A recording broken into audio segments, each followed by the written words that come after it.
Hello everyone, जय भीम, नमो बुद्धाय। स्वागत है आप सभी का ट्रूथ लिटरेचर में। और आज हम डिस्कस करेंगे ब्रह्म और ब्राह्मण के बारे में। आप इस वीडियो को पूरा देखिएगा ताकि आपको सही और सटीक जानकारी मिल सके और आपके आर्गुमेंट स्ट्रांग हो सके। तो आइए शुरुआत करते हैं। तो लिखते हैं कि आज का यह नामवाचक ब्रह्म और जातिवाचक ब्राह्मण संज्ञा नाम सम्यक संस्कृति के समय में यह नाम ब्रह्म और ब्राह्मण अर्थात ब्राह्मण गुणवाचक के रूप में विशेषण स्वरूप उपाधि के रूप में प्रयोग होता था। तब इन शब्दों का अपना गुण स्वभाव होता था। यह शब्द जिस व्यक्ति के साथ जुड़ जाता था तो उसमें इस शब्द के गुण स्वभाव अनुसार लक्षण जरूर दिखता था। जैसे आज के समय में कुछ लोग डॉक्टर, अभियंता अर्थात इंजीनियर, अधिवक्ता अर्थात वकील आदि उपाधि प्राप्त करते हैं। ऐसे ही इस प्रकार के उपाधि नाम को कई लोग नामकरण के द्वारा भी हासिल करते थे। लेकिन इन दोनों में कितना अंतर होता था।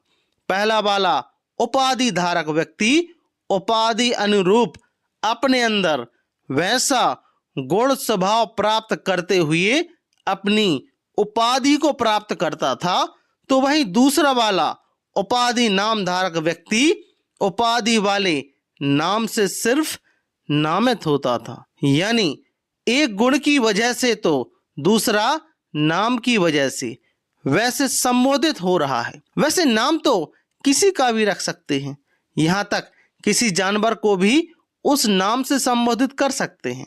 लेकिन उपाधि अनुरूप गुण स्वभाव उन सारे लोगों में प्रवेश नहीं करा सकते।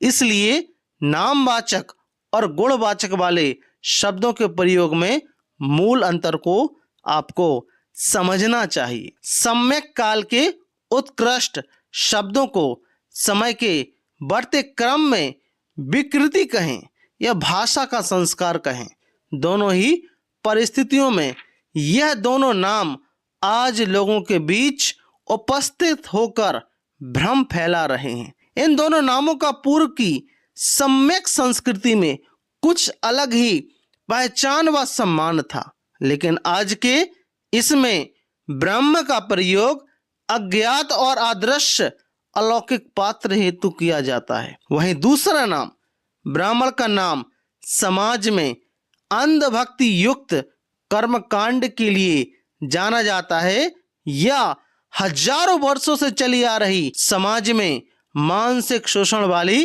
व्यवस्थापक के रूप में नामित किया जाता है। जबकि सम्यक संस्कृति में इन दोनों नामों का आज की इन सब बेकार वाली बातों से कोई लेना देना नहीं था। जब उस समय तो ब्रह्म का संबोधन साक्षात मार्गदाता भगवान गौतम बुद्ध के लिए किया जाता था, क्योंकि ब्रह्म का अर्थ श्रेष्ठ महान होता है।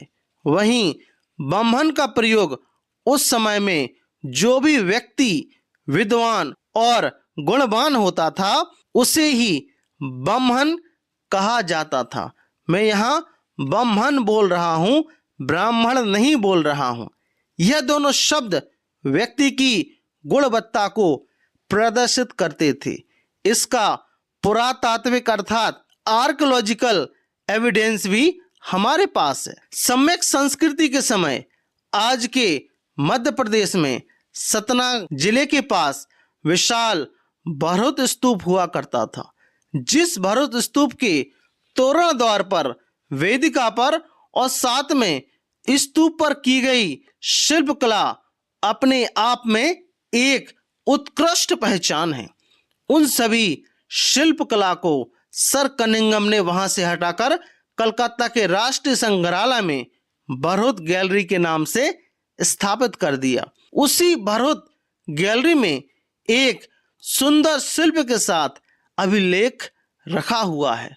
उस अभिलेख में बहुत ही सुंदर चित्रकारी की गई है। साथ ही उस चित्रकारी युक्त अभिलेख पर ब्राह्मी लिपि में कुछ संदेश भी अंकित थे। भरत स्तूप से प्राप्त यह अभिलेख कलकत्ता राष्ट्रीय संग्रहालय में रखा है, जिसे कोई भी जाकर म्यूजियम में देख सकता है। आप लोग कलकत्ता के नेशनल म्यूजियम में जाकर देख सकते हैं। ऐसे उस अभिलेख की छाया प्रति इसी पर स्क्रीन पर आप लोग देख सकते हैं और अभिलेख को ध्यान से देखें। इस अभिलेख में जो चित्र बना है, उस चित्र के सबसे दाहिनी ओर बोधि वृक्ष का चित्र बना है और उस बोधि वृक्ष की बाएं ओर 5-6 लोग हाथ जोड़कर खड़े हैं। इस अवस्था में खड़े लोगों को देखकर निश्चित ही कहा जा सकता है कि ये लोग बोधि वृक्ष को नमन बंदन कर रहे हैं। बोधि वृक्ष के ठीक बाईं ओर एक हाथी खड़ा है, जिस पर के सवार व्यक्ति हाथी से नीचे उतरकर बोधि वृक्ष को नमन कर रहा है। बोधि वृक्ष के ठीक ऊपर हाथी पर सवार 4-5 राजा या आमत्य दिख रहे हैं, जो हाथी के ऊपर से ही बोधि वृक्ष को नमन कर रहे हैं। इस शिल्प पर जो भी चित्रकारी दिख रही है, वह सारी चित्रकारी शुंगकालीन है। इन सब बातों के साथ एक बड़ी बात यह भी है कि इस शिल्प पर चित्रकारी के साथ साथ ईसा पूर्व की भाषा लिपि द्वारा हाथी और बोधि वृक्ष के बीच में ब्राह्मी लिपि द्वारा ब्रह्मदेवा मानव को लिखा हुआ है। इसकी लिखावट की गई है। इस लिखावट को पहचानने हेतु चित्र को घेरा में करते हुए बड़ा किया गया है, ताकि आप लोग यह लिखावट देखने व जिसको धम्म लिपि अर्थात ब्रह्म लिपि पढ़नी आती है, उनको पढ़ने में सुविधा हो। अब यहाँ ध्यान दें, इस अभिलेख में बोधि वृक्ष बना है और उसको संबोधित करते हुए ब्रह्मदेवा मानव को लिखा है। यानी इस पुरातात्विक साक्ष्य अर्थात आर्कोलॉजिकल एविडेंस से प्रमाणित होता है कि बोधि वृक्ष जिनका भी संकेत चिन्ह है, वही समग्र मानवों के ब्रह्मदेव हैं। अब यह तो जग जाहिर है कि बोधि वृक्ष भगवान बुद्ध के लिए प्रयुक्त होता है। मार्गदाता गौतम बुद्ध जब संबोधि प्राप्त कर लिए तो समग्र विश्व में जनता उनके अंदर मौजूद गुणवत्ता की वजह से उन्हें लाइट ऑफ एशिया के नाम से भी मानने लगी। मार्गदाता गौतम बुद्ध के अंदर वह गुण था इति पीसो भगवा अरहंग अर्थात अरहत है। सम्मा संबुद्धो अर्थात सम्यक संबुद्ध हैं। विद्याचरण संपन्नो अर्थात सभी विद्याओं और सदाचरण से संपन्न है।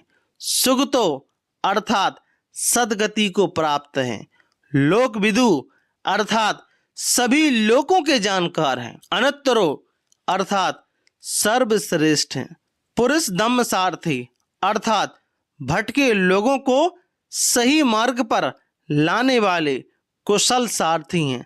सत्ता देवा मनुष्यान अर्थात देवों और मनुष्यों की शास्त्र यानी आचार हैं।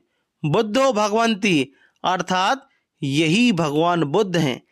इन सब गुणों की वजह से भगवान बुद्ध को ही ब्रह्म अर्थात ब्रह्मदेवा मानव को कहा जाता था, कहा जाता है और कहा जाता रहेगा। परंतु सम्यक काल का यह ब्रह्म सम्यक अंत काल में आकर भाषा विकृति की वजह से कहें या भाषा के संस्कार अर्थात संस्कृत की वजह से कहें, यह ब्रह्म आज ब्रह्म के रूप में व्यक्तिवाचक संज्ञा के साथ लोगों के दिलो दिमाग पर बैठ गया है या धूर्त ब्रह्मवंशियों द्वारा बैठाया दिया है। लेकिन इस ब्रह्म नाम के पात्र का जन्म कौन से काल और कौन सी ईस्वी में हुआ था, इसके जन्म के समय कौन सी सभ्यता थी, इसके परिवार में कौन कौन से सदस्य थे। इन सब की भाषा क्या थी, इसके समय राजा की लिपि क्या थी, इसकी कोई भी पुरातात्विक जानकारी अर्थात आर्कियोलॉजिकल एविडेंस अभी तक नहीं है, किसी के भी पास नहीं है और ना ही किसी को मिली है।